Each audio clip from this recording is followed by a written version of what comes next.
Hello. So, in this video, we're going to talk about J.M. Barrie's When Wendy Grew Up, an Afterthought. Now, this is not a full-length play. This is basically just a scene that follows after J.M. Barrie's Peter Pan. But, even though this is very short, what's interesting about it is that in this scene, Barrie manages to highlight basically all of the fucked up things from the full-length Peter Pan play. He draws our attention to these really just terrible bits of the story. So, the play starts out with Wendy, who's an adult now, and her daughter Jane. And it starts with Jane having just gotten a bath. And she says, "Won't go to bed, Mummy, won't go to bed." And Wendy says, "Jane, when I was a little girl, I went to bed the moment I was told. Come at once, naughtykins." So this is one of the things that really struck me about Peter Pan, is this childishness of the adults in the play. Like Mr. Darling especially, but also Captain Hook, and this idea of the adults as basically children rather than proper adults. So we get that right from the beginning of When Wendy Grew Up.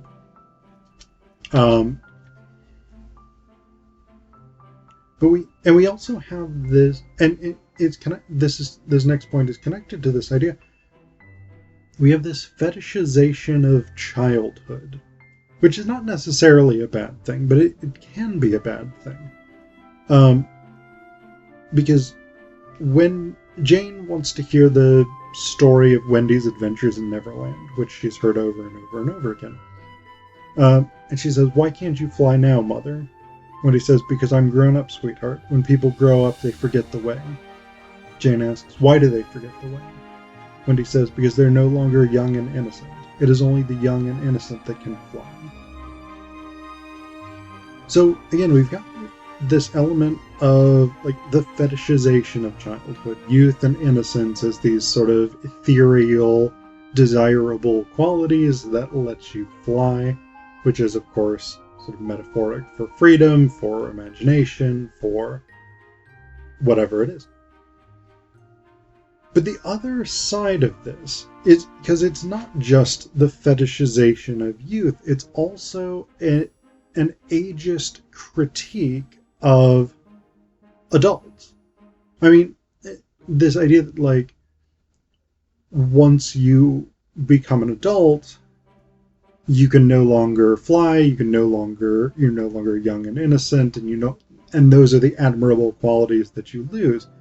And you therefore lose the ability to fly with all of its positive connotations. And of course, the fact that this is Wendy as an adult, and not Michael or John, her brothers, or any of the lost boys who come back with them at the end of Peter Pan, the fact that this is Wendy, who's an adult, who's lost these positive qualities, is also tied to gender politics, because in the West, older women are generally regarded as being of lower worth. This is, part of the reason why there's so much social pressure on women to continue to appear young, why it's harder for women over 40, 45, whatever it is, to get jobs, etc., etc. So we have this ageist component here. The devaluing of older women, which, unlike the fetishization of children, or of childhood, which may or may not be a bad thing, the devaluing of older women is pretty terrible, and pretty pervasive. So we have that element. The next thing that strikes me as one of the fucked up things we get from Peter Pan is that Peter doesn't remember things. He lives in this sort of eternal present, and he doesn't even remember close friends or things like that. Like, Wendy at one point says, there was one sad thing I noticed. He had forgotten a lot. He had even forgotten Tinkerbell. I think she was no more. Jane says, oh dear. Then Wendy says, you see, darling, a fairy only lives as long a time as a feather is blown about the air on a windy day. But fairies are so little that a short time seems a good while to them. As the feather flutters, they have quite an enjoyable life, with time to be born respectably and have a look around, and to dance once and to cry once and to bring up their children, just as one can go a long way quickly in a motor car. And so motor cars help us to understand fairies. So we've got this kind of morbid description of the shortness of fairy life. But it's tied to this idea that Peter Pan doesn't even remember Tinkerbell, who is one of his close friends, associates in the play. Like, this fairy who was central to his life, he simply erased from his memory. He has no interest, or even, like, if you said Tinkerbell to him, he would not know what you're talking about. So there is this, like, it's not just Peter Pan as the boy who wouldn't grow up, it's also the boy who lives in an eternal present. It's a refusal to be concerned about anyone other than himself. I mean, because that's the thing, ultimately, is Peter Pan's youth and innocence is entirely about self-centeredness. And this becomes even more apparent a little bit later. Because one of the critiques Wendy makes is that Peter Pan was supposed to come back every year to get her to take her back to Neverland to do his spring cleaning, which is, of course, problematic in itself. But he's basically just forgotten. Like, he came back like 2-3 times, and then he was just like, yeah, whatever. I don't even care. But he doesn't even realize that. Like, because later in this scene, when Wendy grows up, or when Wendy grew up, he does come back. And she's like, do you know how many years it's been? And he's like, yeah, yesterday I was here. But it was years, like decades. Like, she's now an adult with her own daughter, who's at 8, 10, whatever it is. And Peter Pan just has no conception of that. Like, no conception that time has passed.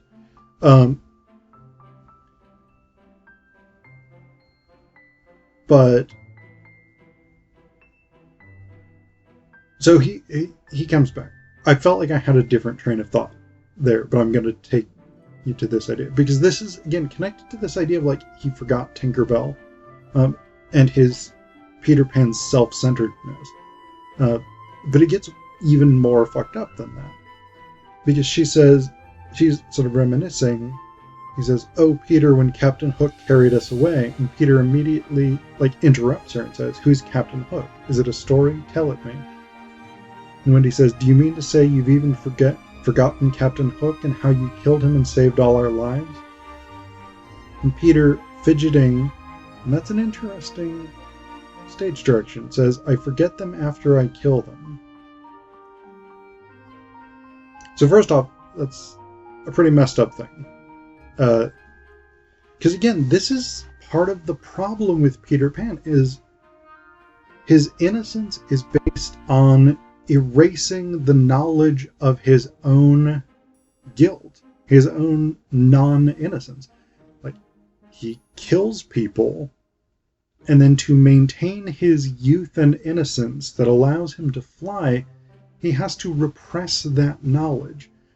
And what's especially striking to me about that line, I forget them after I kill them, is that Wendy's talking about one person, Captain Hook. but Peter twice uses the plural pronoun them, which suggests that Peter regularly kills, and that he's killed repeatedly, and that he forgets his own guilt, that he forgets the people that he has killed, and it is multiple people. But the fact that he says that, the fact that he says, I forget them after I kill them, and also the stage direction fidgeting, suggests on some level he is aware of his own guilt. And so this idea of guilt and innocence is really problematized here because Peter Pan is incredibly violent. We get this sense of violence, of continual murder from him, without any sense of guilt or any sense of remorse or even acknowledgement that he's doing something ethically problematic. And so again, that question of youth and innocence is not as straightforward as it might seem. But then the last thing, the last weird, unsettling component of this scene is at the very end. Peter takes Jane, who is again a child, to Neverland to be his mother and do his spring cleaning. Again, we have the exploitation of women's labor, but it gets even worse. Oh, it gets even worse. Because the last brief speech of the play comes from Wendy. The dog, Nana, who's in the original play, is not super chuffed with the fact that Peter has just taken Jane to be his weird surrogate mother. And Wendy says, "Don't be anxious, Nana. This is how I planned it if he ever came back. Every spring cleaning except when he forgets, I'll let Jane fly away with him to the darling Never Never Land. And when she grows up, I hope she will have a little daughter who will fly away with him in turn. And in this way may I go on forever and ever, dear Nana, as long as children are young and innocent." Sorry, my phone is going off. I don't know if you can hear that buzzing. That's not a good ending. Oh, that's such a not good ending. Like, Wendy is literally like, yeah, I want my child to be this weird fucking periodic servant of this murderous kid who is completely self-absorbed and doesn't care about anybody else. And then I want her kids to be his servant whenever he shows up. Like, our whole family, the entire female line of my family, I want them to just sit by the window and wait for this kid to show up and then send their own children off to take care of this guy. Like, it's... Like, my sense is that J.M. Barrie has some admiration for Peter Pan, but this is really disturbing. And I don't know... Like, I can't see a way of reading When Wendy Grew Up and not seeing all of these disturbing elements to it that really, like, highlight the negative elements of Peter Pan.